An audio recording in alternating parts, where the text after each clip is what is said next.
പഴയകാലത്തിന്റെ കഥ പറയുന്ന ഒരു വീടുണ്ട് കോഴിക്കോടിന്റെ ചരിത്രഭൂമികയായ കുറ്റിച്ചിറയിൽ. കറാനി വീട് മാളിയേക്കൽ. എണ്ണിയാലൊടുങ്ങാത്ത പുരാവസ്തു ശേഖരമാണ് ഈ വീടിന്റെ പ്രത്യേകത.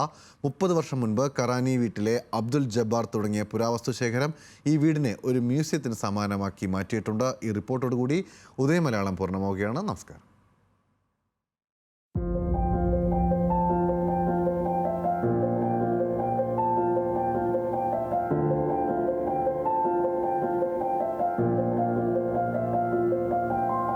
കുറ്റിച്ചിറ ഇടിയങ്ങര റോഡിലൂടെ വന്നു കഴിഞ്ഞാൽ ഒരുപാട് വർഷങ്ങൾ പഴക്കമുള്ള ധാരാളം വീടുകൾ നമുക്ക് കാണാൻ സാധിക്കും. അത്തരത്തിൽ 100 വർഷത്തിൽ കൂടുതൽ പഴക്കമുള്ള ഒരു വീട്ടിലേക്കാണ് നമ്മളിപ്പോൾ പോകുന്നത്. കുറ്റിച്ചിറ സ്വദേശിയായിട്ടുള്ള അബ്ദുൽ ജബ്ബാറിൻ്റെ കറാനി മാളിയേക്കൽ വീടിന് ഒരുപാട് പ്രത്യേകതകളുണ്ട്. ആ വീടിൻ്റെ പ്രത്യേകതകളൊക്കെ നമുക്ക് കാണാം.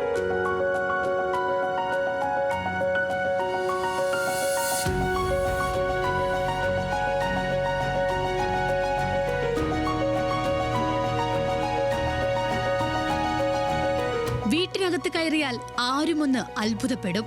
ഒരു മ്യൂസിയത്തിന് സമാനമായ പുരാവസ്തു ശേഖരം. 30 വർഷത്തിലേറെ കാലമായി താൻ ചുരുക്കൂട്ടിയ വസ്തുക്കളാണ് ഇതെന്ന് പറയുമ്പോൾ കറാനി വീട്ടിലെ അബ്ദുൽ ജബ്ബാറിന്റെ മുഖത്ത് അഭിമാനമാണ്.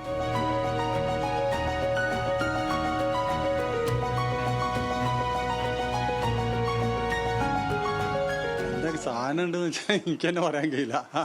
മണ്ണ് മുതൽ വളർന്നുകൊണ്ട് എല്ലാ സാധനവും ഉണ്ട്. റെയിൽവേ വെളുക്ക് മുതൽ പിന്നെ ടൈപ്പ് റൈറ്റ് മെഷീന്, പിന്നെ 100 കൊല്ലം മുമ്പുള്ള പെട്ടി, 100 കൊല്ലം മുമ്പുള്ള പോസ്റ്റ് പെട്ടി, പിന്നെ നാണയങ്ങൾ, 1 പൈസ മുതൽ 1000 രൂപ വരെയുള്ള നാണയം, ടെലിഫോണ്, ബ്രിട്ടീഷ് കാലത്തുള്ള പൂട്ടുകൾ, അങ്ങനെ ഒരുപാട് സാധനങ്ങളുണ്ട്. ഇത്ര തലമുറക്ക് ഇത് കാണണം. എന്താ വെച്ചാൽ ഇത് നമ്മൾ സൂക്ഷിക്കുന്നത് നമുക്ക് വേണ്ടിയിട്ടല്ല, ഒരു തലമുറ വരാണ്ട് അവർക്ക് വേണ്ടിയിട്ടാണ്.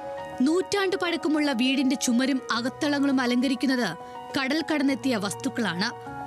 1923 മുതൽ വീടിന്റെ നികുതി അടച്ച രസീത്, വ്യത്യസ്ത തരം ക്ലോക്കുകൾ, പഴയ നാണയങ്ങൾ, വിവിധതരം ബ്യൂക്കിൾ, പേർഷ്യൻ വിളക്ക്, പഴയകാലം മുതലുള്ള ടെലിഫോണുകൾ, പേർഷ്യൻ നിർമ്മിത മോതിരങ്ങൾ തുടങ്ങി പറഞ്ഞാലൊടുങ്ങാത്ത അത്രയും പുരാവസ്തുക്കൾ. ഈ പുരാവസ്തു ശേഖരണം അബ്ദുൽ ജബ്ബാറിന് ഒരു ലഹരിയാണ്. ഇവയെല്ലാം എന്തിനു സൂക്ഷിച്ചു വയ്ക്കുന്നു എന്ന ചോദ്യത്തിന് അബ്ദുൽ ജബ്ബാറിന് ഒറ്റ ഉത്തരം മാത്രം: പുതിയ കാലത്തെ കുട്ടികൾക്ക് കാണാൻ, പഴമയെ അറിയാൻ. ഒരു തലമുറയ്ക്കായി കരുതി വെച്ചിരിക്കുന്ന അബ്ദുൽ ജബ്ബാറിന്റെ സമ്പാദ്യം. ഈ പുരാവസ്തുക്കൾക്ക് കാവലിരിക്കുന്നതാണ് അബ്ദുൽ ജബ്ബാറിന്റെ സന്തോഷം. ദിൽഷാദ് തിലകൻ, ന്യൂസ് മലയാളം, കോഴിക്കോട്.